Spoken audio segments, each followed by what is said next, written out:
Cristo, para beneficio de todos los que aman al Señor y de todas aquellas almas que alcanzarán la luz de Cristo a través de su palabra.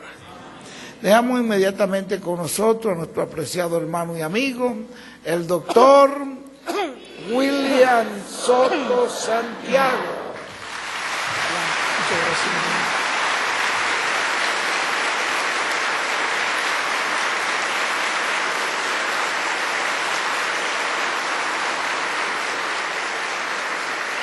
Muy buenos días, amables amigos y hermanos presentes, ministros y sus congregaciones también, y ministros en otras naciones y sus congregaciones también. Que las bendiciones de Cristo, el ángel del pacto, sean sobre todos ustedes. Es un privilegio grande estar con ustedes en esta ocasión para compartir con ustedes unos momentos de compañerismo alrededor de la palabra de Dios y su programa correspondiente a este tiempo final. Para lo cual leemos en el libro de los Hechos, capítulo 2, verso 1 en adelante, donde nos narra lo que aconteció en el día de Pentecostés, 50 días después de la resurrección de Jesucristo y 10 días después que Jesucristo subió al cielo. Cristo les había dicho que quedaran en Jerusalén hasta que fueran investidos de poder de lo alto. Capítulo 1, versos 1 al 10 del libro de los Hechos. Y luego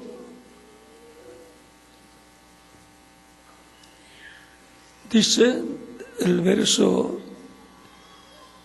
7, verso 8 dice del capítulo 1 del libro de los Hechos: pero recibiréis poder cuando haya venido sobre vosotros el Espíritu Santo, y me seréis testigos en Jerusalén, en toda Judea, en Samaria y hasta lo último de la tierra.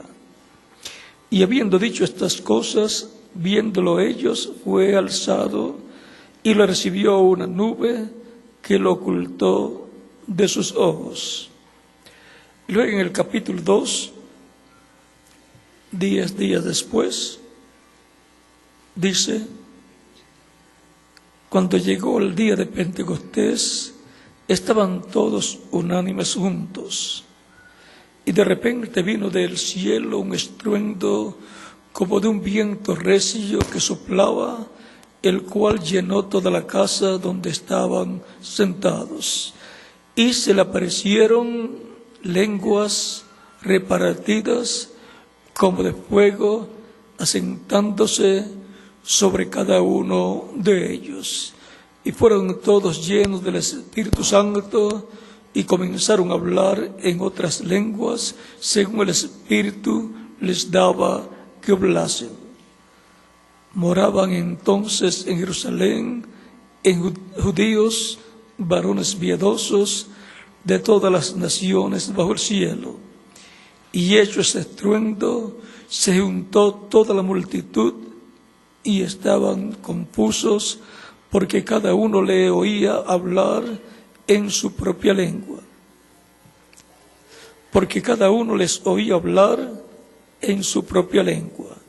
Y estaban atónitos y maravillados, diciendo: mirad, ¿no son estos galileos todos estos que hablan?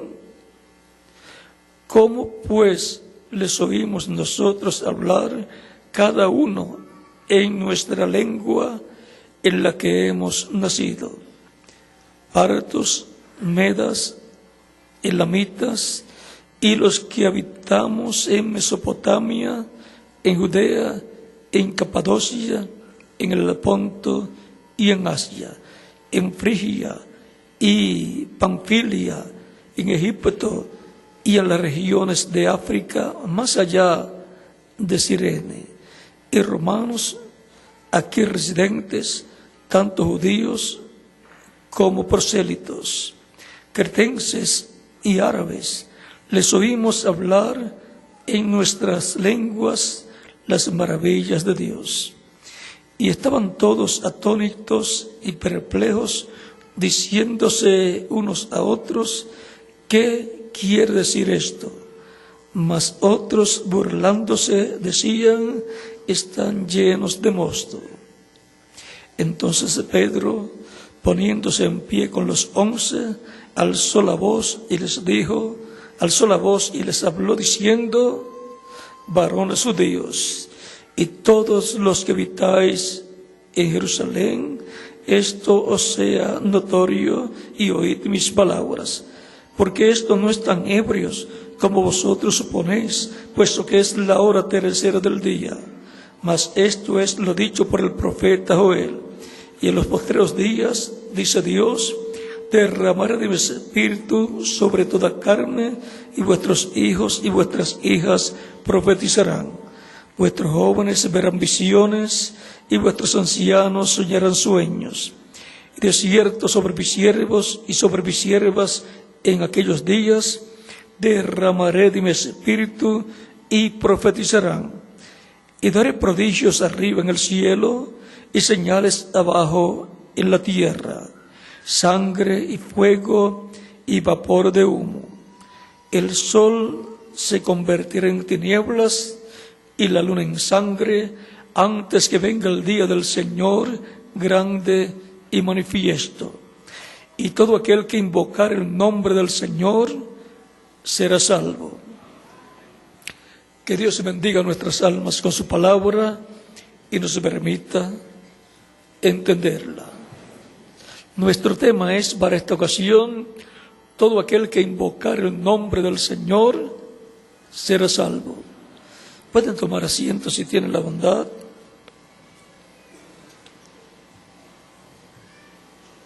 El ser humano, al venir a este planeta Tierra, tiene una interrogante que le causa la angustia existencial. Y es que no sabe de dónde ha venido, no sabe por qué está aquí en la tierra y no sabe a dónde va cuando muera su cuerpo físico. Y tiene una gran preocupación el ser humano y solamente puede zafarse, puede librarse de esa angustia existencial cuando escucha la predicación del Evangelio y recibe a Cristo como Salvador y obtiene la salvación. Ahora, para poder entender bien claro el por qué el ser humano es de esa forma, vamos al Génesis, donde dice Dios que hagamos al hombre. El hombre es la corona de la creación de Dios. Y por consiguiente, de la creación es la parte más importante. Ven las palabras de Dios, habladas en el Génesis capítulo 1, verso 26 al 27. Entonces dijo Dios, hagamos al hombre a nuestra imagen, conforme a nuestra semejanza. O sea, imagen conforme a la imagen de Dios, conforme a esa imagen divina y conforme a la semejanza divina. y señoree sobre los peces del mar, en las aves de los cielos, en las bestias, en toda la tierra y en todo animal que se arrastra sobre la tierra. Y creó Dios al hombre a su imagen. A imagen de Dios lo creó, varón y hembra los creó. Y ahora Dios había dicho, hagamos al hombre, ¿cómo? Hagamos al hombre a nuestra imagen. Y también dice, conforme a nuestra semejanza. O sea, imagen y semejanza de Dios. Y cuando aquí nos dice, creó Dios al hombre a su imagen, a imagen de Dios lo creó, no dice, y a su semejanza. ¿Por qué? Cuando se habla de la imagen de Dios, se está hablando del cuerpo angelical de Dios, llamado el ángel de Dios o ángel del pacto. Es llamado también el verbo de Dios, el verbo del cual dice San Juan capítulo 1, verso 1 en adelante, en el principio era el verbo, y el verbo era con Dios, y el verbo era Dios. Este era en el principio con Dios. Y sigue diciendo esa escritura, este era en el principio con Dios. Todas las cosas por Él fueron hechas, y sin Él nada de lo que ha sido hecho fue hecho. En Él estaba la vida, y la vida era la luz de los hombres. Y ahora nos dice que todas las cosas fueron hechas por el verbo, que era con Dios y era Dios. ¿Y cómo se entiende que era con Dios y era Dios? Sencillamente que era el cuerpo angelical de Dios y era con Dios, porque Dios estaba dentro de ese cuerpo angelical. La Escritura nos dice en el Antiguo Testamento que muchas personas vieron a Dios cara a cara. Lo vieron cuando vieron al ángel de Dios, un hombre de otra dimensión, porque la imagen de Dios es un cuerpo angelical y por consiguiente es de otra dimensión, de la dimensión de los ángeles. A través de ese cuerpo angelical es que Dios habló existencia toda la creación. Ahí está el origen de la creación, lo cual la ciencia está buscando.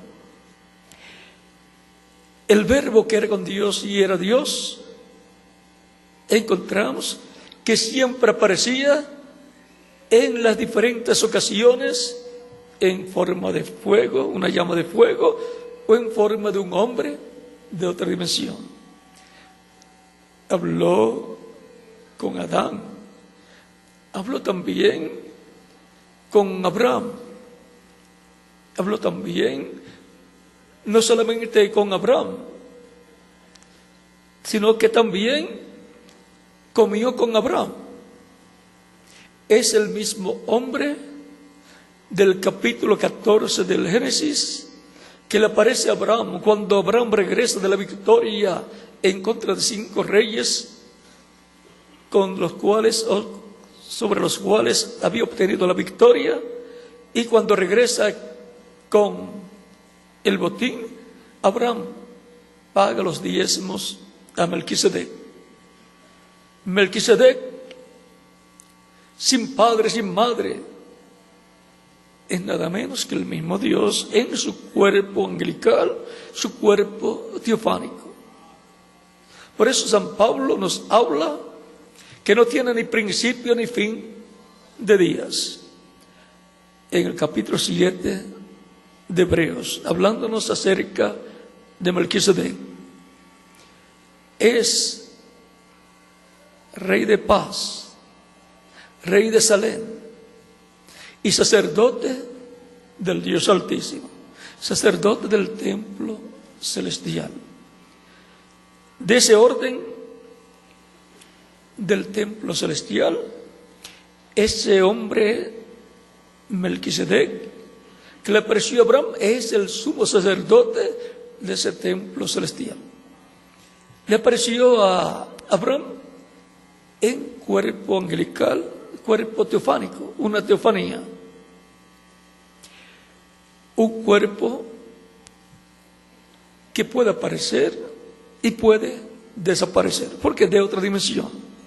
Así es el cuerpo de los ángeles. Pueden aparecer algunas personas y desaparecer. Y aún más, pueden aparecer algunas personas y otras que estén presentes, no verlo, y a quienes quiere ese ángel que sea visto, a ese se deja ver.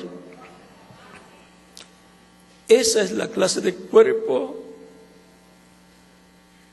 de Dios, cuerpo angelical. En ese cuerpo es que Dios se aparecía a los profetas. Y por esa causa es que cuando le aparece a algunos profetas, ellos dicen que han visto a Dios cara a cara. Por ejemplo, el caso de Jacob, en el capítulo 32, versos 24 al 32, en donde pasó toda la noche Jacob luchando con un varón, con un hombre. Era el ángel de Dios y no lo soltó. Y el ángel le decía: suéltame, que raye el alba. Tenía que irse. Y Jacob le dice: yo no te soltaré hasta que no me bendigas. Así es que hay que agarrarse de Dios, bien agarrado hasta recibir la bendición de Dios. Y la bendición más grande es la salvación. Hay que agarrarse de ese ángel que se agarró Jacob.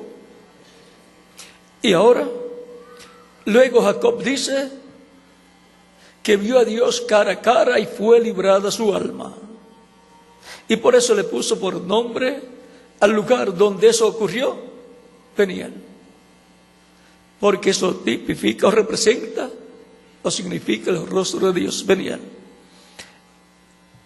Y luego, en el capítulo 13 del libro de los Jueces, el padre Sansón, Manoa, y la esposa de Manoa se encontraron también con el ángel de Dios, el cual le dijo que iba la señora Manoa a tener un niño, y luego Manoa, que no estaba presente en ese momento, ora a Dios para que Dios envíe nuevamente a ese hombre, ese varón, a ese ángel.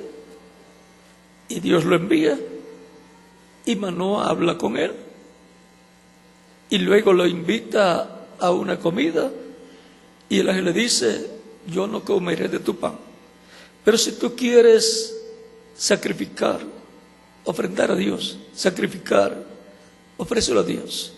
Y entonces trajo un cabrito preparado, lo colocó sobre una peña y el ángel con su vara tocó la peña y el fuego consumió el holocausto, el sacrificio, y en esa llama de fuego subió el ángel.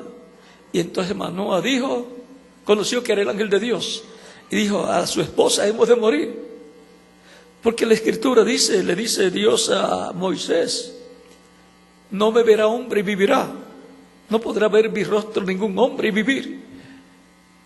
Y ya Manoa sabía eso, pero la esposa de Manoa le dice: no vamos a morir, porque si no nos haría la promesa de que vamos a tener un niño. O sea, por lógica, ya ella sabía que no iban a morir. Manoa sabía que era el ángel de Dios y la señora Manoa también. Un hombre que le aparece, pero de otra dimensión, y por eso sube en esa llama de fuego y desaparece. Ese mismo fue el que le había aparecido a Moisés en una llama de fuego también. Y le dice: yo soy el Dios de Abraham, Dios de Isaac y Dios de Jacob. Y le había dicho también: yo soy el Dios de tu padre, el Dios de Abraham, que es el padre de Moisés. Moisés quiere saber cuál es el nombre de ese que le aparece y que lo envía a Egipto para libertar al pueblo hebreo. Y él le dice en el capítulo 3 del Éxodo, versos 13 al 16, ¿cuál es su nombre? Le da 4 letras, Y, o sea, Y, H, W, H. 4 consonantes, pero que tienen una pronunciación. Es que en hebreo, pues, no se colocan las vocales. Pero Moisés escuchó la pronunciación, por lo tanto sabía pronunciar ese nombre, el nombre eterno de Dios, el cual es un misterio para los seres humanos. Y ahora, ese que le aparece a Moisés es Dios. Moisés quería verlo físicamente y en una ocasión le dice a Dios que lo quería ver, y Dios le dice: no me verá hombre y vivirá, nadie podrá ver mi rostro y vivir, pero yo voy a colocarte en una hendidura de la roca, voy a colocar mi mano sobre ti y voy a pasar delante de ti, proclamando el nombre de Dios. Y cuando haya pasado, quitaré mi mano de sobre ti y entonces verás mis espaldas. Él vio a un hombre de espalda. Ese era el ángel de Dios. A través de la escritura encontramos que diferentes personas, como Gedeón también, vio un varón, un hombre, le habló y le envió para que librara a Israel. Ese hombre que hablaba con Gedeón era nada menos que el ángel de Dios. Era nada menos que la imagen del Dios viviente, la imagen visible pero de otra dimensión. Y es nada menos que el cuerpo angelical de Dios, llamado el ángel del pacto. Es llamado también el Espíritu Santo, porque un espíritu es un cuerpo de otra dimensión. Y ese ángel del pacto es el que libertó por medio del profeta Moisés al pueblo hebreo de la esclavitud en Egipto. Encontramos que lo ordenó sacrificar un cordero de cada familia hebrea, colocar la sangre sobre el dintel de los postes o marco de la puerta, de las puertas del hogar de cada familia hebrea, y el cordero asado dentro de la casa durante esa noche de la Pascua, comiendo ese cordero. Y cuando pasara Dios para herir a los primogénitos de Egipto, vería la sangre en la puerta de esos hogares hebreos y no entraría la muerte a esos hogares hebreos, y por lo tanto sería preservada la vida de los primogénitos hebreos que estaban viviendo en esos hogares hebreos. Pero los egipcios no tenían la revelación de cómo librar la vida de los primogénitos. Ni siquiera el faraón tenía ese conocimiento. Y cuando a la medianoche pasó la muerte, el ángel de la muerte por Egipto, comenzando desde el primogénito del faraón, murieron todos los primogénitos en Egipto, incluyendo los primogénitos de los animales y de los presos y de los esclavos, excepto los primogénitos de los hebreos. Es que ese cordero pascual tipificaba al Cordero de Dios, al Hijo de Dios, al Mesías que vendría para morir por todos los hijos e hijas de Dios, y así será preservada la vida eterna para los hijos e hijas de Dios. Esa es la única forma para preservar la vida de los primogénitos escritos en el cielo, en el libro de la vida del Cordero. Recuerden que la Escritura nos habla de los nombres escritos en el cielo, los nombres de los primogénitos que serían los que formarían la iglesia del Señor Jesucristo, los que creerían en Cristo como su único suficiente Salvador. Vean en Hebreos capítulo 12, versos 22 en adelante, dice: sino que os habéis acercado al monte de Sión, a la ciudad del Dios vivo, Jerusalén la celestial, a la compañía de muchos millares de ángeles, a la congregación de los primogénitos que están inscritos en los cielos.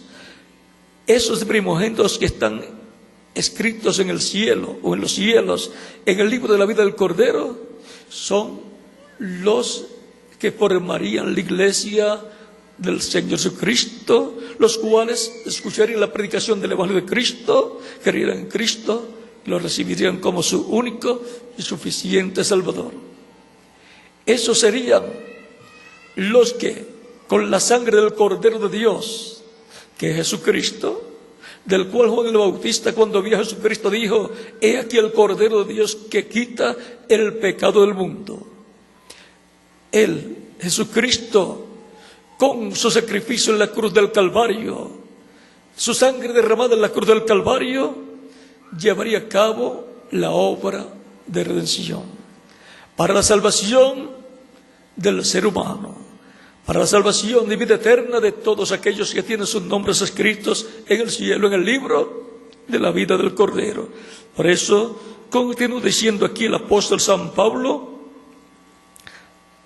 Leemos nuevamente: a la congregación de los primogénitos que están inscritos en los cielos, a Dios el juez de todos, a los espíritus de los justos hechos perfectos. Los espíritus de los justos son los cuerpos angelicales o teofánicos de los justos, los creyentes en Cristo. Dice: a Jesús el mediador del nuevo pacto, y a la sangre rociada que habla mejor que la de Abel. La sangre rociada de Cristo, con la cual nos limpia de todo pecado, habla mejor que la sangre de Abel, que fue derramada cuando Abel ofreció a Dios un corderito y fue derramada esa sangre. Y también cuando Caín mató a Abel y la sangre de Abel fue derramada en la tierra. La sangre de Cristo derramada en la cruz del Calvario habla mejor que la de Abel. Es la sangre que redime al ser humano, que quita el pecado del ser humano, y por consiguiente la persona queda justificada ante Dios como si nunca en la vida hubiese pecado.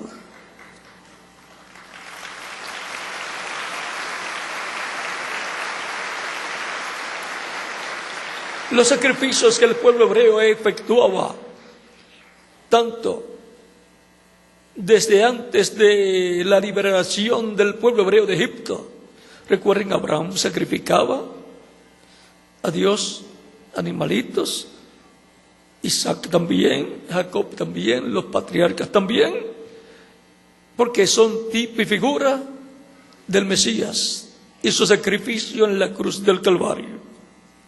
Luego les dada la ley al pueblo hebreo y están establecidos estatutos, ordenanzas para el pueblo hebreo, en los cuales están las ordenanzas y estatutos del orden que se tendría en el tabernáculo que le fue mostrado a Moisés en el monte Sinaí, el cual fue construido y fueron establecidas esas ordenanzas y leyes para el pueblo hebreo, en donde se efectuaba la Pascua y luego también se efectuaba el sacrificio de expiación el día 10 del mes séptimo de cada año, conforme a Levítico capítulo 23, versos 26 al 29. Ese día, 10 del mes séptimo de cada año, cada persona que se había arrepentido de sus pecados y pedía perdón a Dios por sus pecados, cuando el sumo sacerdote sacrificaba el macho cabrío de expiación y llevaba la sangre al lugar santísimo y esparcía con su dedo 7 veces sobre el propiciatorio, y luego hacía o llevaba a cabo las demás cosas que tenía que efectuar en el lugar santísimo, y entraba también luego con el incensario y colocaba también en el incensario el fuego del altar, y llegaba dentro, y esa nube de humo cubría todo el propiciatorio. Ahí la presencia de Dios era vista por el sumo sacerdote. En esa nube de luz, la luz de Dios se manifestaba allí en medio de los dos querubines de oro que estaban sobre el propiciatorio de oro. El propiciatorio era la tapa del arca. El propiciatorio tipifica el trono celestial de Dios. Y al colocar la sangre allí, quedaban perdonados los pecados de todos los hebreos que se habían arrepentido y habían pedido perdón a Dios. Y cuando terminan las labores, el sumo sacerdote, que venía a ser el intercesor delante de Dios, al llevar la sangre al lugar santísimo y colocarla, esparcir con sus dedos 7 veces sobre el propiciatorio, estaba haciendo ahí la intercesión por el pueblo. Cuando terminaba sus labores, salía y proclamaba el nombre de Dios, y los que se habían arrepentido quedaban perdonados y reconciliados con Dios para vivir un año más. Era vida temporera, pero tenía que efectuarse eso año tras año, hasta que se llevara a cabo un sacrificio perfecto que quitara el pecado de una vez y quedaran reconciliados para siempre, para toda la eternidad. Quedaran reconciliados para vivir eternamente en el reino de Dios. Ese sacrificio tipificaba el sacrificio de Cristo en la cruz del Calvario, para, con su sangre, limpiarnos de todo pecado, obteniendo el perdón de nuestros pecados y quedar reconciliados con Dios para toda la eternidad. Tan sencillo como eso. Y eso es lo que anuncia el Evangelio de Cristo.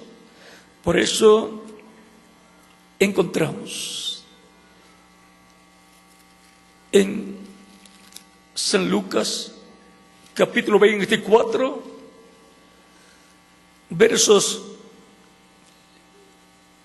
45 en adelante, y vean lo que nos dice. Entonces ya Cristo resucitado dice, entonces les abrió el entendimiento para que comprendiesen las Escrituras. Sin el entendimiento abierto para entender las Escrituras, nadie puede comprender las Escrituras, porque este es un libro divino, aunque está escrito por seres humanos inspirados por el Espíritu Santo. La Biblia es el pensamiento de Dios transmitido a los seres humanos a través de los profetas de Dios. Y por consiguiente, para entender la mente de Dios, no hay mente humana que lo pueda hacer. Tiene que ser que Dios le abra el entendimiento a la persona para comprender los pensamientos divinos expresados en la Biblia. ¿Cómo va a comprender una persona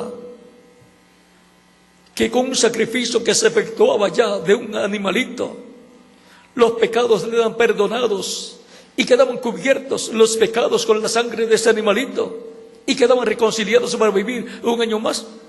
No se puede eso comprender, a menos que la mente de la persona sea abierta por el Espíritu de Dios. Y eso es entonces revelación divina. Por revelación divina, la persona es que puede entender la palabra de Dios. Y ahora, continuemos leyendo.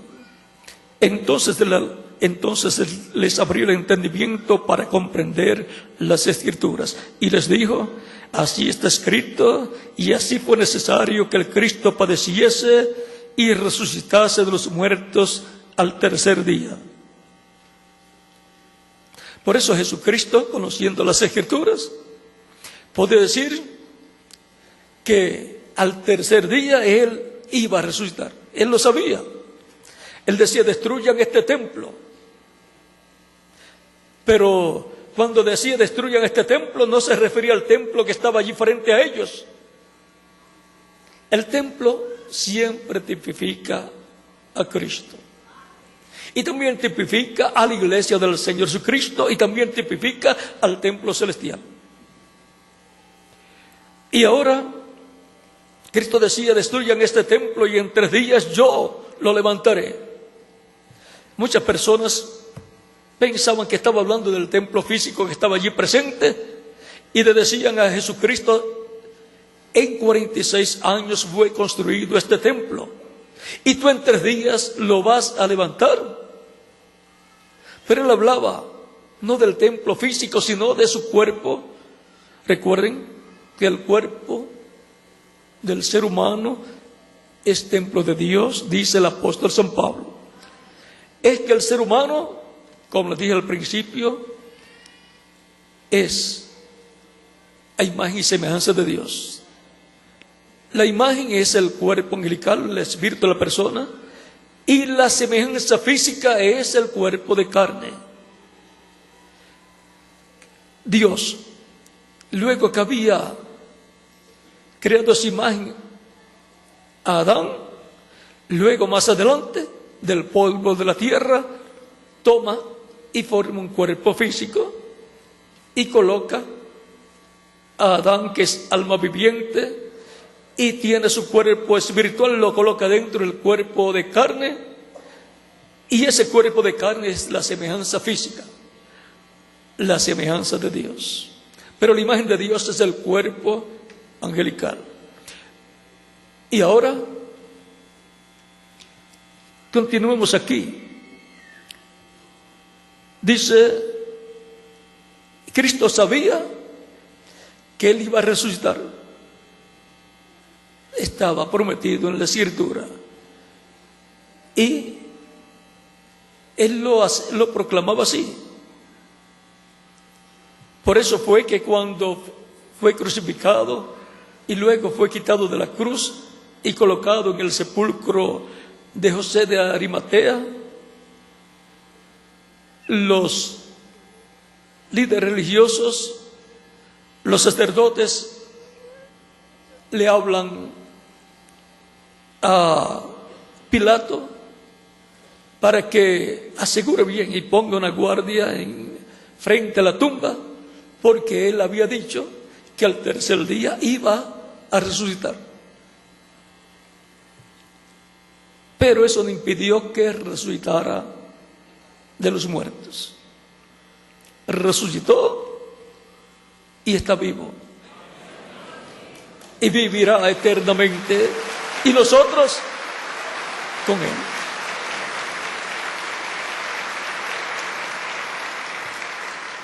Ahora continuamos aquí leyendo lo que Cristo les dice: y que se predicase el Evangelio, y que se predicase en su nombre el arrepentimiento y el perdón de pecados en todas las naciones, comenzando desde Jerusalén. El arrepentimiento se predica en el nombre del Señor Jesucristo. Y el perdón de pecados se predica ¿en qué nombre? En el nombre del Señor Jesucristo. Por eso se predica el Evangelio de Cristo, conforme como Él dijo en San Marcos capítulo 16, versos 15 al 16, cuando dice: id por todo el mundo y predicad el Evangelio a toda criatura. El que creyere y fuere bautizado será salvo, mas el que no creyere será condenado. Los que no creen se pierden la bendición de la salvación y vida eterna. La salvación y vida eterna se predica en el nombre del Señor Jesucristo, porque Él es el único y suficiente Salvador. Él es el único que murió por los pecados del ser humano, así que el ser humano tenga la oportunidad y bendición de obtener la salvación y vida eterna. Porque no hay otro nombre en el cual podamos ser salvos. No hay otro nombre dado por Dios en el cual podamos ser salvos, sino en el nombre del Señor Jesucristo. De eso es que nos habla San Pedro en el capítulo 4, verso 12 del libro de los Hechos. No hay otro nombre dado a los hombres en que podamos ser salvos. Hay solamente un nombre y es Señor Jesucristo. Y ahora el arrepentimiento y el perdón de pecados se predica en el nombre del Señor Jesucristo, por orden del mismo Señor Jesucristo. Y ahora, a través de la historia del cristianismo, se comenzó a predicar el Evangelio de Cristo el día de Pentecostés y se continúa predicando hasta que Cristo complete su iglesia, hasta que se complete el número de los que están escritos en el cielo, en el libro de la vida del Cordero, que recibirán a Cristo como único y suficiente Salvador y obtendrían por consiguiente el nuevo nacimiento.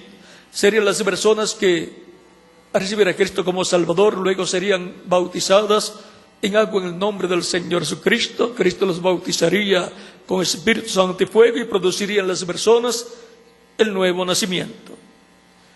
Por eso, veamos lo que nos dice en el libro de los Hechos el apóstol Pedro, luego de presentar el Evangelio de Cristo. Dice en el capítulo 2, verso 33 en adelante, dice 32 en adelante: a este Jesús resucitó Dios, de lo cual todos nosotros somos testigos. Así que, exaltado por la diestra de Dios, y habiendo recibido del Padre la promesa del Espíritu Santo, ha derramado esto que vosotros veis y oís. Porque David no subió a los cielos, pero él mismo dice: dijo el Señor a mi Señor, siéntate a mi diestra, hasta que ponga a tus enemigos por estrado de tus pies. Sepa pues ciertísimamente toda la casa de Israel, que a este Jesús, a quien vosotros crucificasteis, Dios le ha hecho Señor y Cristo.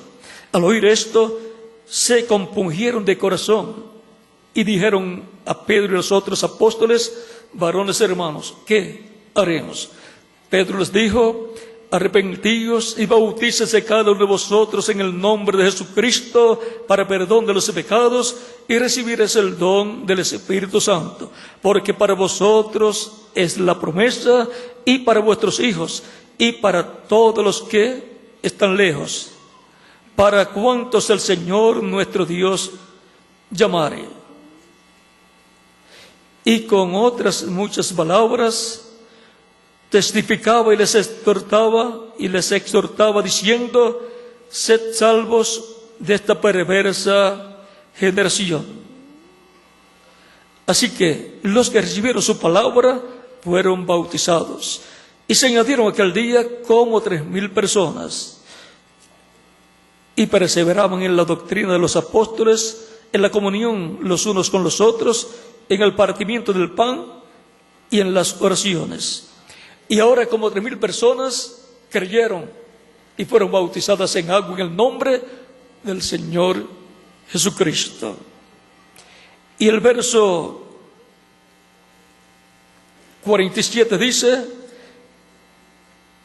la forma en que permanecían luego ellos. 46, 47 dice: perseverando unánimes cada día en el templo y añadiendo y partimiento del pan en las casas, comían juntos con alegría y sencillez de corazón, alabando a Dios y teniendo favor con todo el pueblo. Y el Señor añadía cada día a su iglesia. ¿Y el Señor añadía a dónde? Y el Señor añadía cada día a la iglesia los que habían de ser salvos. Los que es de ser salvos son añadidos a la iglesia del Señor Jesucristo. Y ahora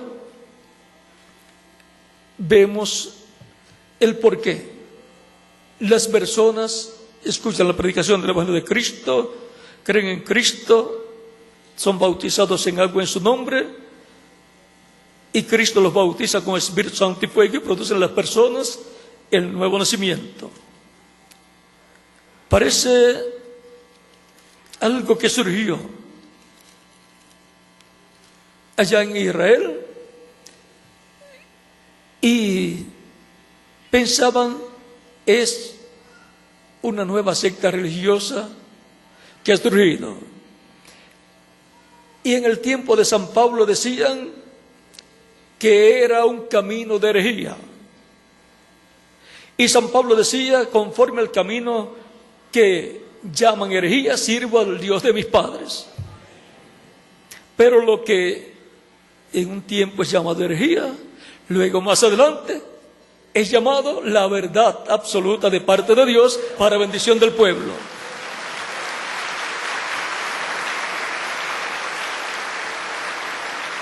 No hay otra forma, no hay otro medio de salvación para el ser humano. El mismo Jesucristo dijo: yo soy el camino, la verdad y la vida, y nadie viene al Padre sino por mí. No hay otro camino para llegar a Dios, y por consiguiente no hay otro camino para llegar a la vida eterna. Solamente hay uno, y ese es Jesucristo. Ahora vean lo que nos dice aquí. Jeremías dijo en el capítulo 31, versos 31 al 36, que Dios establecería un nuevo pacto con la casa de Israel y con la casa de Judá. No como el pacto antiguo, no como el pacto que había hecho con los padres, sino que sería un nuevo pacto. Y ahora todo Israel sabe que Dios ha prometido hacer un nuevo pacto. Y en el capítulo 26 de San Mateo, Jesucristo habla de ese nuevo pacto y dice en el capítulo 26, versos 26 al 29, esto fue en la última cena que tuvo Cristo con sus discípulos, en la víspera de la Pascua.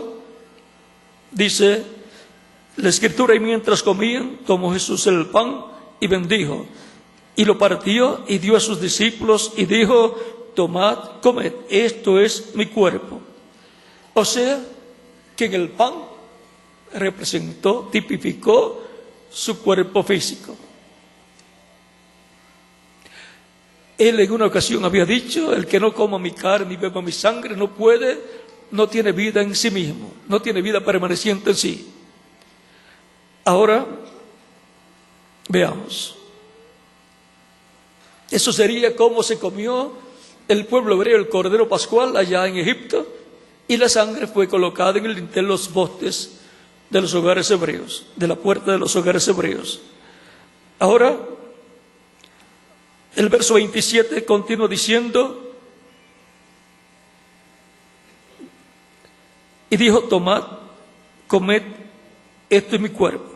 Y tomando la copa, y habiendo dado gracias, les dio, diciendo: bebed de ella todos, porque esto es mi sangre del nuevo pacto, que por muchos es derramada para remisión de los pecados.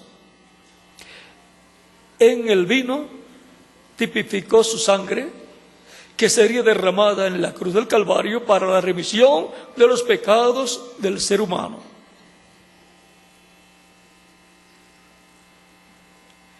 Y ahora,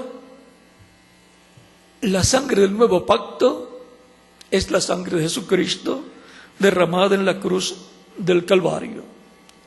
Por eso el apóstol Pablo en Hebreos capítulo 13 y el capítulo 12, en el capítulo 12 nos dijo, en el verso 24, a Jesús el mediador del nuevo pacto, si es mediador, es el sumo sacerdote, porque el mediador en el tabernáculo y luego en el templo que construyó Salomón, era el sumo sacerdote, el cual entraba al lugar santísimo con la sangre de la expiación. Y ahora el mediador del nuevo pacto es Jesucristo. Y a la sangre rociada, que habla mejor que la de Abel. La sangre rociada de Cristo es la sangre del nuevo pacto, con la cual nos limpia de todo pecado. Cristo en el cielo nos confiesa como personas que lo hemos recibido como su único y suficiente Salvador. Recuerde que Él dijo, el que me confesare delante de los hombres, yo le confesaré delante de mi Padre que está en los cielos. Mas el que me negare delante de los hombres, yo le negaré delante de mi Padre que está en los cielos. San Mateo capítulo 10, versos 32 al 33. Y ahora no hay un tabernáculo, el que construyó Moisés ya no existe, no está. Tampoco hay un templo en Jerusalén, fue destruido. El último que hubo fue el que construyó Herodes, y Herodes lo construyó y duró la construcción 46 años. El que construyó a Salomón no existe, fue destruido por el general romano Tito Vespasiano. Y aún antes de eso, el general romano, el que destruyó, fue el que construyó Herodes. Antes de eso había sido destruido el que Salomón construyó y fue hecha una reedificación, fue hecho otro templo y fue destruido también.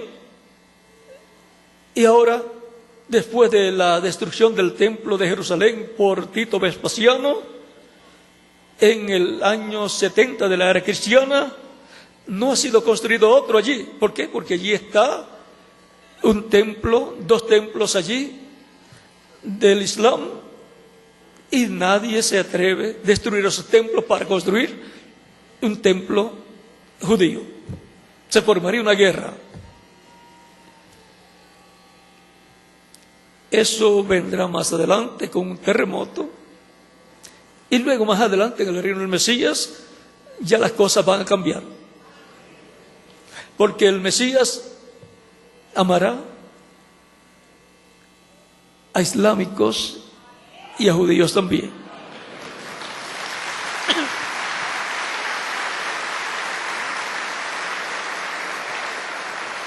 El mundo árabe es amado por Jesucristo y el mundo hebreo también.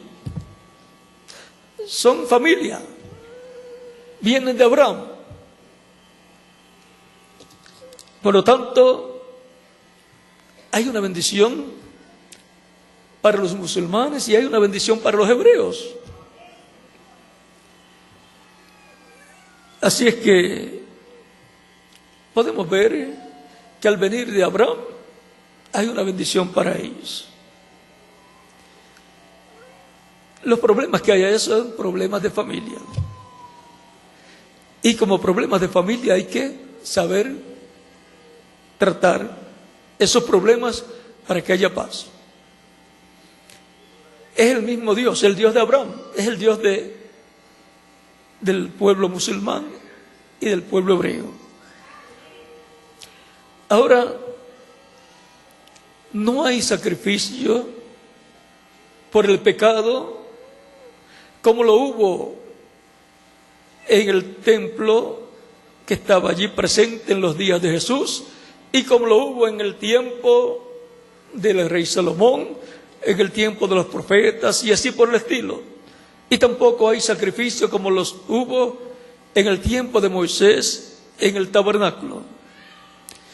Y cuando no hay sacrificio por el pecado, entonces Dios ve los pecados del pueblo y por consiguiente viene el juicio divino. Vienen problemas, las maldiciones que están habladas en el monte Ebal.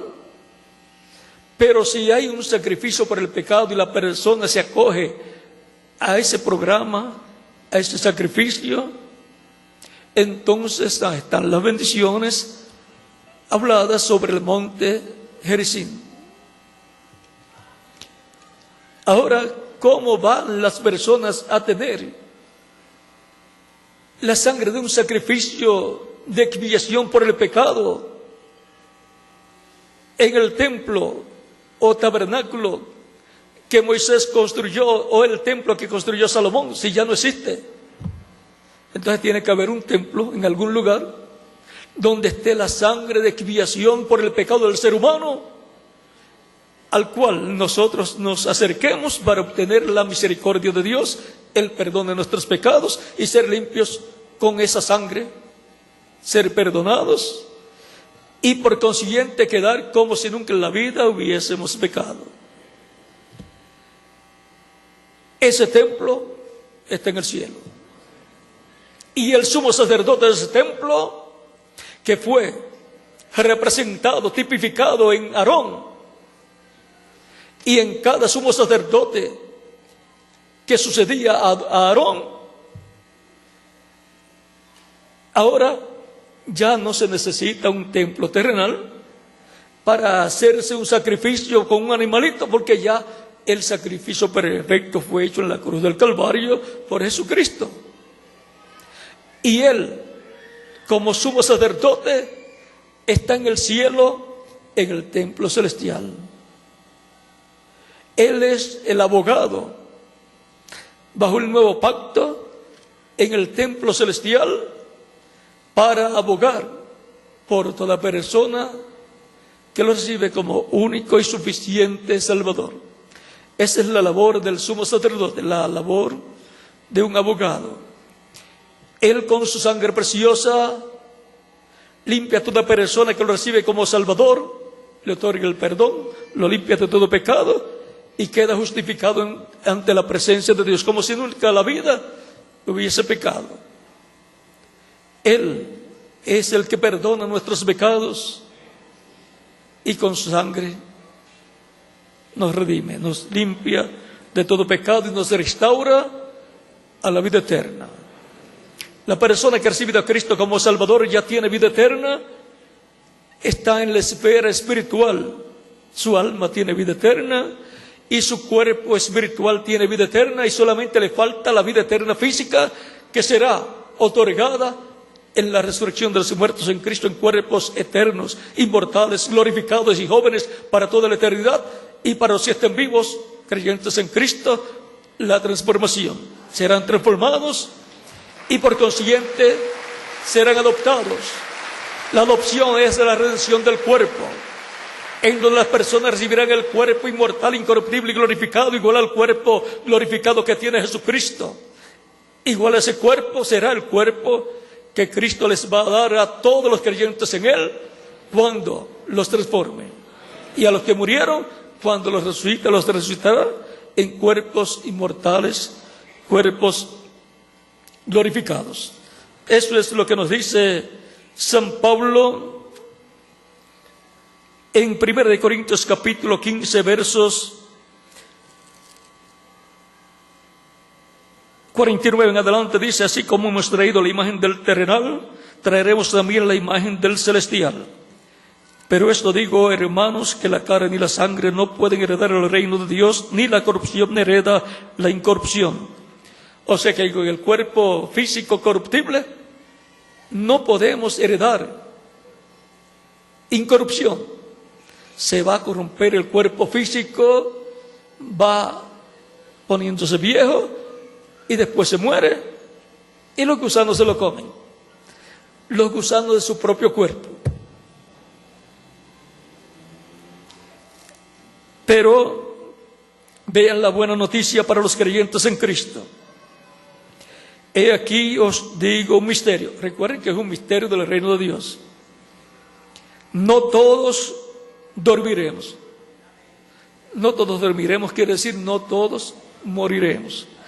Porque se usa el término dormir para los creyentes en Cristo, porque los creyentes en Cristo no mueren, sino que duermen. Su cuerpo físico muere, pero ellos están en el paraíso, por lo tanto están dormidos a esta dimensión terrenal. No están viviendo en esta dimensión terrenal, sino en otra dimensión llamada el paraíso o sexta dimensión, la dimensión de los ángeles. Ellos están muy bien en ese lugar. No tienen que madrugar como tenemos que madrugar nosotros para ir al trabajo. No tienen que tomar el embotellamiento del tráfico. No tienen que regresar cansados del trabajo. Allí no es un lugar para ir a trabajar, sino para ir a reposar de los trabajos terrenales. Es un lugar de descanso. No tienen que ir a trabajar, no tienen que ir a hacer compra para comer, porque en ese cuerpo angelical no se come. No tienen que dormir, porque no se cansan. Y no tienen que pagar el boleto o ticket de energía eléctrica, porque no se paga energía eléctrica. Allí no hay oscuridad. Todo el tiempo es de día. No se cansan tampoco. Por eso es llamado el paraíso. Ahora ellos van a regresar del paraíso, como regresaron también del seno de Abraham, cuando Cristo resucitó. Los santos del Antiguo Testamento, Abraham, Isaac, Jacob, los profetas, todos ellos resucitaron cuando Cristo resucitó. Y para que tengan la cita, eso está en el capítulo 27 de San Mateo, verso 51 en adelante, dice: y aquí el velo del templo se rasgó en dos de arriba abajo, y la tierra tembló, y las rocas se partieron. Y se abrieron los sepulcros, y muchos cuerpos de santos que habían dormido se levantaron, y saliendo de sus sepulcros después de la resurrección de él. Salieron de los sepulcros después de la resurrección de ¿quién? Después de la resurrección de Cristo. O sea que Cristo es el primero de la resurrección a vida eterna, porque hubo resurrección en otras personas, pero no a vida eterna. Cristo resucitó a Lázaro, pero después, cuando se puso viejo, murió. Porque no resucitó a vida eterna. El único que resucitó a vida eterna es Jesucristo. Es el primero, primicias de la resurrección. Y con él resucitaron los santos del Antiguo Testamento.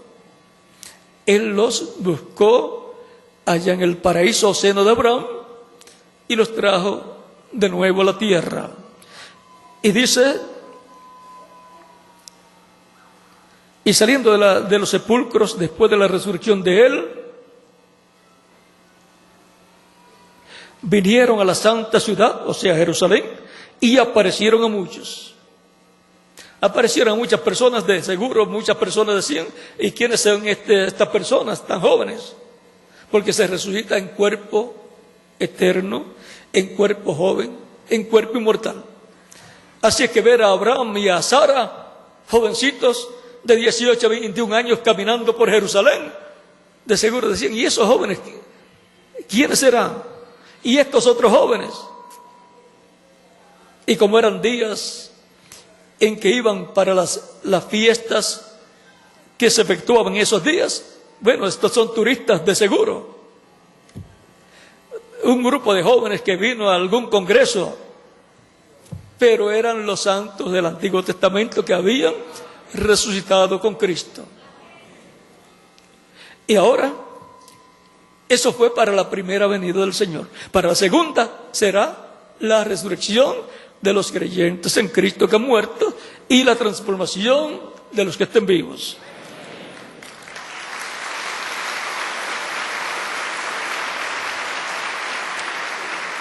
Esta es una promesa y vamos a terminar de leerla aquí. He aquí os digo un misterio, no todos dormiremos, pero todos seremos transformados. O sea que va a haber un grupo de personas creyentes en Cristo que no va a morir, que van a estar vivos en la tierra cuando Cristo venga con los santos del paraíso resucitados en cuerpos eternos.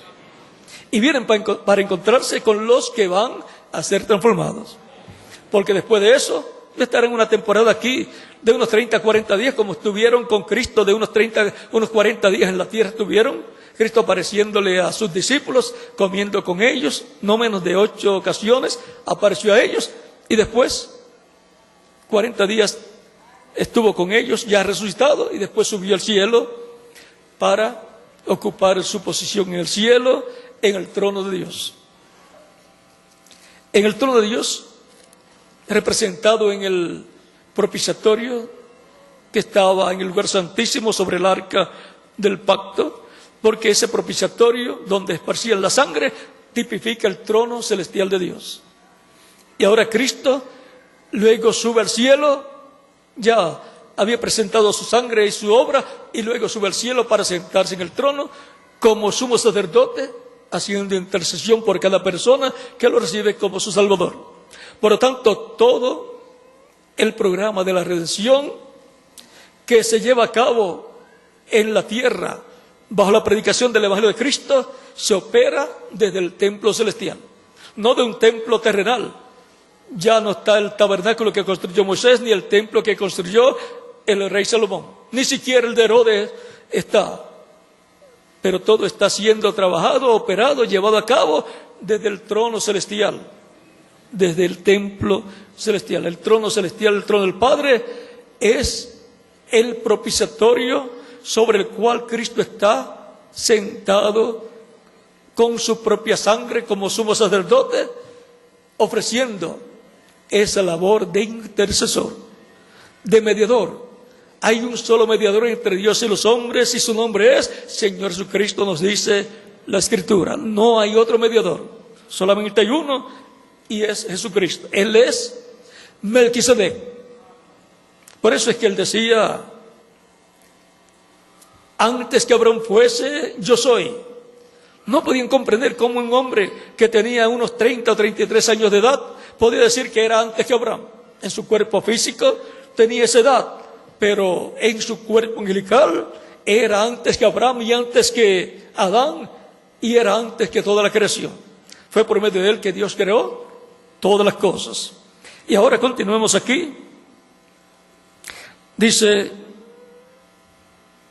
no todos dormiremos, pero todos seremos transformados. Viene una transformación para de seres mortales venir a ser seres inmortales, venir a ser personas con cuerpos eternos, cuerpos glorificados, como el cuerpo glorificado de Jesucristo, nuestro Salvador.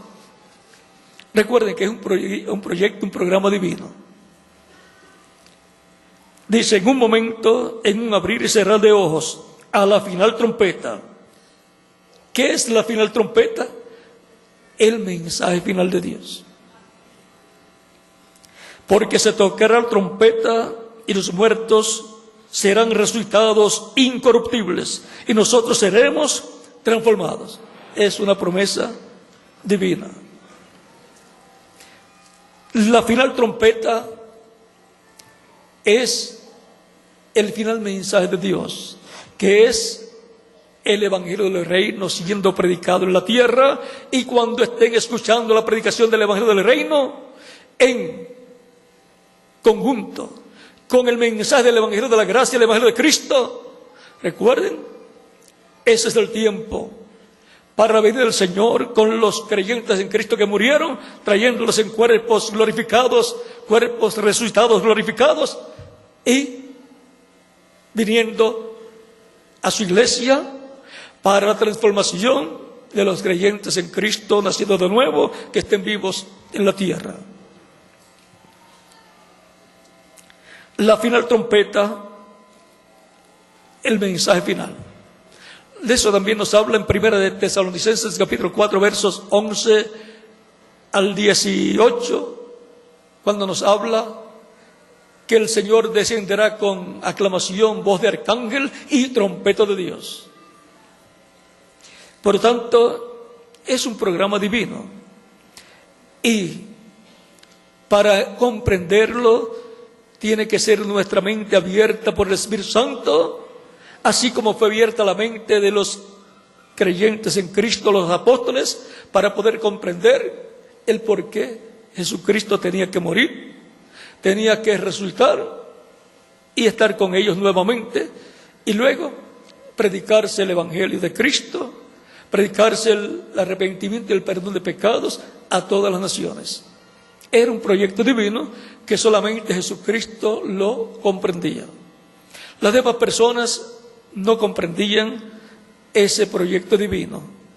Algunos, por medio de los estudios teológicos, entendían algunas cosas y les daban sus propias interpretaciones, como sucede en nuestro tiempo, que se le ha estado dando las diferentes interpretaciones de los diferentes grupos religiosos del cristianismo a través de estos 2000 años. Pero en el tiempo final en el cual nosotros vivimos, es que va a ser abierto completamente todo el programa divino correspondiente a la segunda venida de Cristo con los creyentes en el que Él va a resucitar, para luego la transformación de los creyentes en Cristo que estarán viviendo en esta tierra. Sigue diciendo, porque es necesario que esto corruptible se vista de incorrupción y esto mortal se vista de inmortalidad. Es necesario, para poder vivir con el cuerpo físico eternamente, tenemos que ser vestidos de inmortalidad.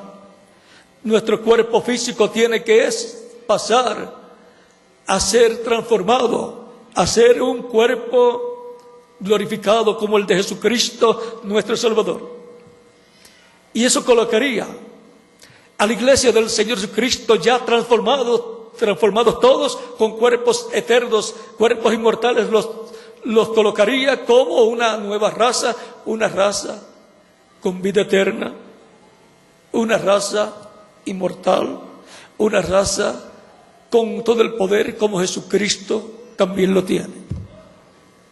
La Escritura dice que Jesucristo con su sangre nos ha redimido. En el Apocalipsis, que es el libro de más símbolos, es un libro simbólico, dice en el capítulo 1, verso 5, y de Jesucristo el testigo fiel, el primogénito de los muertos y el soberano de los reyes de la tierra, al que nos amó y nos lavó de nuestros pecados con su sangre, y nos hizo reyes y sacerdotes para Dios su Padre. A Él sea gloria e imperio por los siglos de los siglos. Amén. Él con su sangre nos ha limpiado de todo pecado, los ha quitado y nos ha hecho para nuestro Dios reyes y sacerdotes. ¿Para quién? Y nos hizo reyes y sacerdotes para Dios su Padre. A Él sea gloria e imperio por los siglos de los siglos. Amén. Ese es en el capítulo 1. En el capítulo 5 también del Apocalipsis nos dice el verso 9 al 10, y cantaban un nuevo cántico diciendo: digno eres de tomar el libro y de abrir sus sellos, porque tú fuiste inmolado y con tu sangre nos has redimido para Dios de toda linaje y lengua y pueblo y nación, y nos has hecho para nuestro Dios reyes y sacerdotes, y reinaremos sobre la tierra. Ahora vean lo que Jesucristo ha hecho al morir por nosotros en la cruz del Calvario. Con su sangre nos ha limpiado de todo pecado y nos ha hecho para nuestro Dios reyes y sacerdotes, y reinaremos sobre la tierra. El gabinete del reino de Cristo, el gabinete de Cristo para su reino milenial, son los creyentes en Él, que han sido hechos reyes y sacerdotes. Por eso, en el reino del Mesías, el gabinete de Cristo será compuesto por todos los creyentes en Él. En el capítulo 20 del Apocalipsis, versos 4 al 6 dice: y vi tronos y se sentaron sobre ellos los que recibieron facultad de juzgar.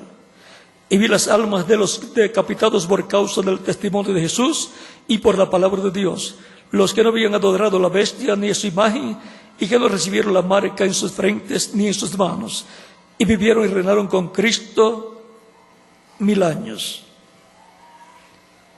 El reino del Mesías, el reino milenial, será gobernado por Cristo y los creyentes en Cristo. Reinarán con Cristo. Estas personas han sido hechas para nuestro Dios de reyes y sacerdotes, y también son jueces, porque los santos juzgarán al mundo, dice San Pablo en 1 Corintios.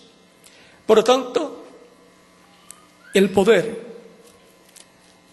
político lo tendrá Cristo como rey, con su gabinete, los creyentes en Él. O sea que ese grupo de la administración de ese reino serán los creyentes en Cristo.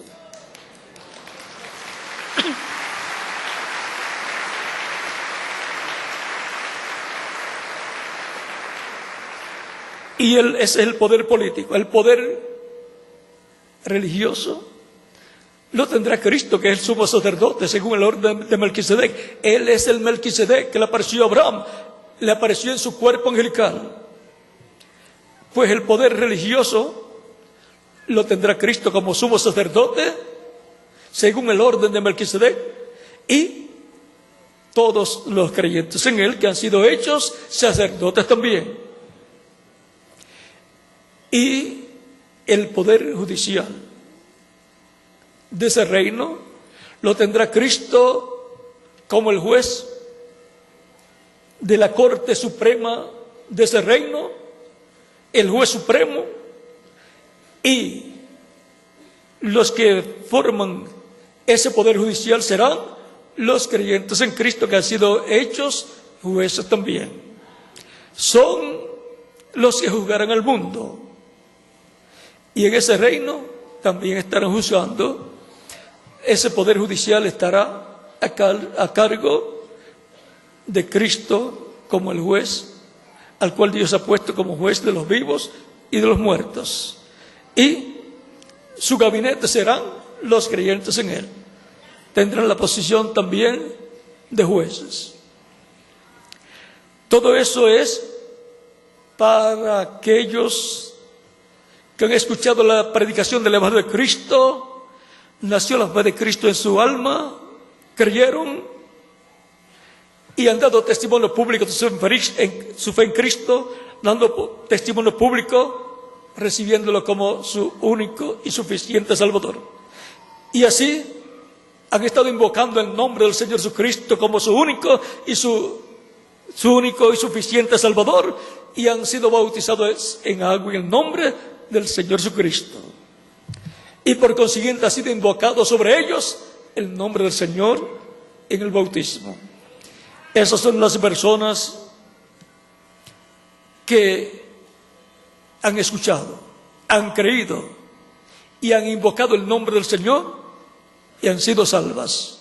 Millones de seres humanos creyentes en Cristo, que en su mayoría ya están en el paraíso porque murieron físicamente, pero queda un grupo en la tierra que ha creído en Cristo, y siguen aumentándose los creyentes en Cristo a medida que se predica el Evangelio de Cristo y se da la oportunidad a las personas de que den testimonio público de su Cristo, recibiéndole como único, suficiente Salvador, luego de haber escuchado la predicación del Evangelio de Cristo, haber nacido a la fe de Cristo en su alma, haber creído en sus corazones, porque la fe viene por el oír, y con el corazón se cree para justicia, pero con la boca se confiesa para salvación. Yo escuché la predicación del Evangelio de Cristo, nació la fe de Cristo en mi alma y lo recibí como mi Salvador. Y por eso fui salvo. Fui bautizado en agua en su nombre. Y ahora, ¿quién más? Cada uno de ustedes también.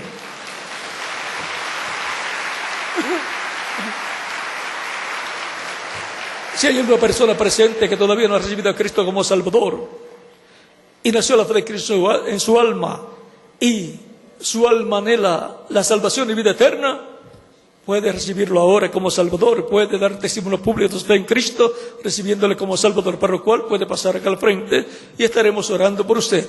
Y los que están en otras naciones también pueden venir a los pies de Cristo, y los niños de 10 años en adelante, presentes o en otras naciones, también pueden venir a los pies de Cristo para que queden incluidos en la oración que estaremos haciendo. Vamos a dar unos minutos mientras continúan viniendo a los pies de Cristo las personas, para que oremos por usted, para que Cristo le reciba en su reino, le perdone y con su sangre le limpie de todo pecado. Todo aquel que invocar el nombre del Señor será salvo. Es la promesa divina para los días postreros. Es la promesa divina para dispensación de la gracia. Es la promesa divina para todos los que recibirán a Cristo como único y suficiente Salvador. Todos queremos ser salvos. Todos queremos vivir eternamente con Cristo en su reino. Ya sabemos que hay un sacrificio de expiación por nuestros pecados, el sacrificio de Cristo en la cruz del Calvario. Sabemos que hay una sangre en el templo de Dios, en el cielo, en el lugar santísimo, en el trono de intercesión que es el trono de Dios celestial. Ese es el propiciatorio en el cielo. Cristo dijo: el que me confesare delante de los hombres, yo le confesaré delante de mi Padre que está en los cielos. San Mateo capítulo 10, versos 32 al 33. Y también Cristo dijo que cuando un pecador se arrepiente, hay gozo en el cielo. Es porque entra al reino de Dios, es porque obtiene la salvación y vida eterna. También Cristo dijo en San Mateo capítulo 18 versos 10 al 14 de la siguiente manera, y también en San Lucas capítulo 19 verso 10 dice: porque el Hijo del Hombre vino a buscar y a salvar lo que se había perdido. O sea que vino a buscarme a mí, a salvarme a mí. ¿Y a quién más? A cada uno de ustedes también. Pero vean lo que nos dice en San Mateo capítulo 18. Verso 10 al 14 dice: mirad que no menospreciéis a uno de estos pequeños, porque os digo que sus ángeles en los cielos ven siempre el rostro de mi Padre que está en los cielos. Los ángeles de estas personas son los cuerpos angelicales de estas personas. O sea, el espíritu o cuerpo angelical o teofánico de estas personas ven el rostro del Padre Celestial. Porque el Hijo del Hombre ha venido para salvar lo que se había perdido. ¿Qué os parece? Si un hombre tiene 100 ovejas y se le descarría una de ellas, ¿no deja las 99 y va por los montes a buscar la que se había descarriado? Y si acontece que la encuentra, de cierto os digo que se regocija más por aquella que por las 99 que no se descarriaron. Así no es la voluntad de vuestro Padre que está en los cielos, que se pierda uno de estos pequeños. No es la voluntad de Dios que nos perdamos. La voluntad de Dios es que seamos salvos, que vivamos eternamente en el reino de Dios. Para eso fue que vino Cristo, porque de tal manera amó Dios al mundo que ha dado su Hijo unigénito, para que todo aquel que en él cree no se pierda, mas tenga vida eterna. San Juan capítulo 3, verso 16. La voluntad de Dios es que seamos salvos, que vivamos eternamente. Él nos amó y por eso envió a Jesucristo para que muriera por todos nosotros, para que así seamos reconciliados con Dios y seamos restaurados a la vida eterna. Y todos queremos vivir eternamente. Vamos a estar puestos en pie para orar por las personas que han venido a los pies de Cristo nuestro Salvador.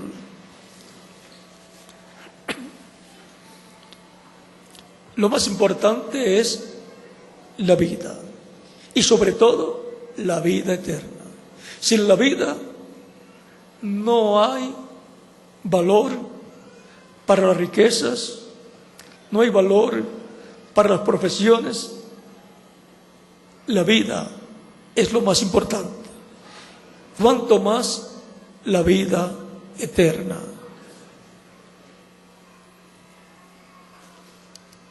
La decisión más grande que un ser humano hace es una sola. Hay muchas decisiones importantes que el ser humano hace, pero una sola es la más grande, y es recibir a Cristo como único y suficiente Salvador, porque esa es la única decisión que coloca al ser humano en la vida eterna con Cristo en su reino eterno. En las demás naciones pueden estar también puestos en pie para orar por todos los que han recibido a Cristo, los que han venido a los pies de Cristo en estos momentos. Con nuestras manos levantadas a Cristo al cielo y nuestros ojos cerrados, los que han venido a los pies de Cristo en estos momentos, repitan conmigo esta oración. Señor Jesucristo, escuché la predicación de tu evangelio y nació tu fe en mi corazón. Creo en tu primera venida. Creo en tu nombre, como el único nombre bajo el cielo, dado a los hombres en que podemos ser salvos. Creo en tu muerte en la cruz del Calvario como el sacrificio de expiación por nuestros pecados. Reconozco que soy pecador y necesito un Salvador. Doy testimonio público de mi fe en ti y te recibo como mi único y suficiente Salvador. Te ruego perdones mis pecados y con tu sangre me limpies de todo pecado y me bautices con Espíritu Santo y fuego, luego que yo sea bautizado en agua en tu nombre y sea producido en mí el nuevo nacimiento. Quiero nacer en tu reino, quiero nacer a la vida eterna.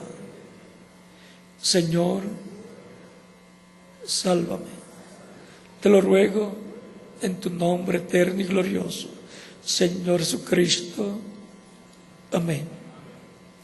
Y con nuestras manos levantadas al cielo, todos decimos: la sangre del Señor Jesucristo me limpió de todo pecado. La sangre del Señor Jesucristo me limpió de todo pecado. La sangre del Señor Jesucristo me limpió de todo pecado. Amén. Es la sangre de Cristo la que nos ha limpiado de todo pecado. Ustedes me dirán: quiero ser bautizado en agua lo más pronto posible, porque Cristo dijo: el que creyere y fuere bautizado será salvo. ¿Cuándo me pueden bautizar? Es la pregunta desde lo profundo de vuestro corazón. Por cuanto ustedes han creído en Cristo, bien pueden ser bautizados y que Cristo les bautice con Espíritu Santo y fuego y produzca en ustedes el nuevo nacimiento. Y nos continuamos viendo por toda la eternidad. El bautismo en agua no quita los pecados. Es la sangre de Jesucristo, es la sangre de Jesucristo la que nos limpia de todo pecado. Pero el bautismo en agua es a la semejanza física de la muerte, sepultura y resurrección de Cristo. En el bautismo en agua nos identificamos con Cristo en su muerte, sepultura y resurrección. Cuando la persona recibe a Cristo como Salvador, muere el mundo en términos espirituales. Y cuando el ministro lo supera en las aguas bautismales, tipológicamente está siendo sepultado. Y cuando lo levanta de las aguas bautismales, está resucitando a una nueva vida, a la vida eterna con Cristo en su reino eterno.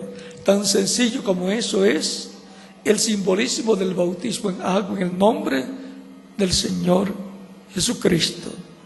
Por lo tanto, bien pueden ser bautizados y que Cristo les bautice con Espíritu Santo y fuego y produzcan ustedes el nuevo nacimiento. Y venga el Espíritu Santo como vino sobre Jesús cuando fue bautizado por Juan el Bautista. Si Él necesitó ser bautizado, ¿cuánto más nosotros? Y sobre todo, entendiendo el simbolismo del bautismo en agua, que es a la semejanza de la muerte, sepultura y resurrección de Cristo. Que las bendiciones de Cristo, el ángel del pacto, sean con cada uno de ustedes.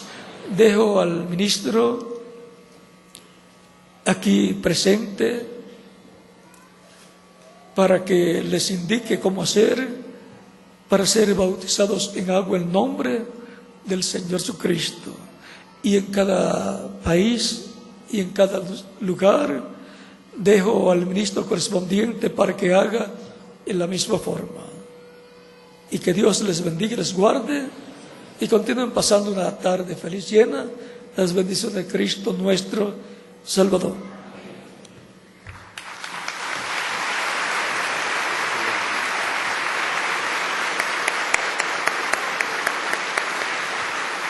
Con ustedes el reverendo Alejandro Sarria para decirle cómo hacer para ser bautizados en cada nación, en cada lugar, al ministro correspondiente. Damos gracias a Dios. Todas las personas pueden pasar a los vestieres, hay ropas bautismales para que no mojen sus ropas, las que traen puestas, sino que les serán dadas ropas bautismales. A este lado, al lado izquierdo, hay vestieres para damas, vestieres para caballeros, y pueden ser bautizados en este mismo momento en el nombre del Señor Jesucristo. Los sugieres pueden indicar a todas las